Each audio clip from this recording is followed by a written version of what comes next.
அவுது பில்லாஹி மினஷ் ஷைத்தானிர் ரஜீம். பிஸ்மில்லாஹிர் ரஹ்மானிர் ரஹீம். அஸ்ஸலாமு அலைக்கும் வரஹ்மத்துல்லாஹி வபரகாத்துஹு.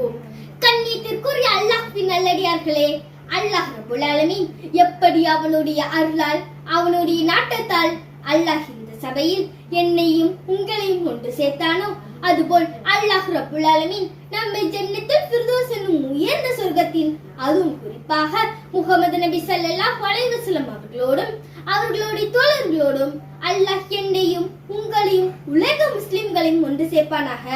ஆமீன். கண்ணியத்திற்குரிய பெருமக்களே, இன்று நான் உங்கள் முன் ஹிஜாப் என்ற தலைப்பில் பேச முன் வந்துள்ளேன். அறியாமை காலத்தில் பெண்களுக்கு என்று எந்த கனிவும் கொடுக்கப்படவில்லை. பெண்கள் மாட்டை விட இழிவாகவே கருதப்பட்டார்கள். ஏன், இன்னும் பெண் சிசுக்கள் பிறந்தவுடனேயே உயிருடன் புதைக்கவும் பட்டார்கள். கண்மணி நாயகம் ஸல்லல்லாஹு அலைஹி வஸல்லம் அவர்கள்தான் பெண்ணிமை கண்ட கொடுமைகளை மண்மூடி பதித்தார்கள். அல்லாஹ் சுப்ஹானஹு தஆலா அன்-நிசா பெண்கள் என்று ஒரு அத்தியாயத்தை இறக்கி பெண்களை பெருமைப்படுத்தினார். அருமை நாயகம் ஸல்லல்லாஹு அலைஹி வஸல்லம் அவர்கள் தாயின் காலடியில் சொர்க்கம் என்று சொல்லி பெண் இனத்தை மேலும் கண்ணியப்படுத்தி விட்டார்கள். இவ்வாறு அல்லாஹ்வாலும் அண்ணல் நபி ஸல்லல்லாஹு அலைஹி வஸல்லம் அவர்களாலும் வழங்கப்பட்ட கண்ணியத்தை எல்லாம் இன்றைய காலத்தில் சில பெண்கள் ஹிஜாப் என்ற பெயரில் கவர்ச்சியாகவும் அலங்காரமாகவும் ஃபர்தாவை அணிந்து கொண்டு அவர்களின் கண்ணியத்தை அவர்களே பாழாக்கி கொண்டிருக்கிறார்கள். ஹிஜாப் என்பது உடலையும் தன் அலங்காரத்தை மறைப்பதற்காக பெண்கள் அணிவது. ஃபாத்திமா ரலியல்லாஹு அன்ஹா அவர்கள் ஹிஜாப்புடன் வெளியே சென்றால் வயதான மூதாட்டியை போல் தோற்றமளிப்பார்கள். முழுவதுமாய் இழுத்தி போட்டுக் கொண்டு செல்வார்கள். அதுதான் உண்மையான ஹிஜாப். ஆனால் இன்று சில பெண்கள் அணிவதெல்லாம் ஹிஜாப்பா?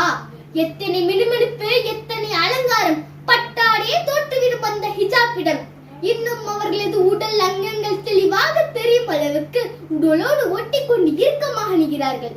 இதைத்தான் அண்ணல் நபி ஸல்லல்லாஹு அலைஹி வஸல்லம் அவர்கள் சொன்னார்கள். பிற்காலத்தில் சில பெண்கள் ஆடை அணிந்திருப்பார்கள், எனினும் அவர்கள் நிர்வாணமாகவே இருப்பார்கள். இத்தகைய பெண்கள் ஒருபோதும் சொர்க்கம் செல்ல மாட்டார்கள்.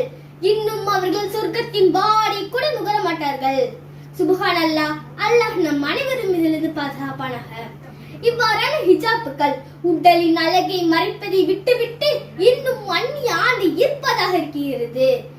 இத்தகைய ஹிஜாப்பை அணிபவர்கள், தைப்பவர்கள், விற்பவர்கள் என அனைவரும் அல்லாஹ்விடம் பதில் சொல்லித்தான் ஆக வேண்டும். நம் தாய்மார்களில் சிலர் வீட்டுக்கு ஜமாத்தர்கள் வந்தால் உடனே ஹிஜாப்பை அணிந்து கொண்டு மரபிலிருந்து அவர்களோடு பேசுகிறார்கள்.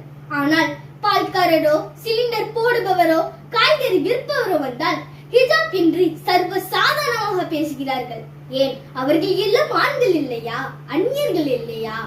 அல்லாஹ் குர்ஆனில் கூறுகிறார், நீங்கள் உங்கள் பார்வையை தாழ்த்திக் கொள்ளுங்கள். கற்பை என்பது சில நினைப்பதை போல் உடல் மட்டும் சம்பந்தப்பட்ட விஷயம் அல்ல. ஒரு பெண்ணின் பார்வை அந்நியான ஈர்ப்பதாக இருக்கக்கூடாது. ஒரு பெண்ணின் பேச்சு அந்நியான ஈர்ப்பதாக இருக்கக்கூடாது. அவளது நடை, உடை, பாவடை, அலங்காரம் என அனைத்தும் கணவனை தவிர வேறு எல்லா ஆணையும் இருக்கக்கூடாது.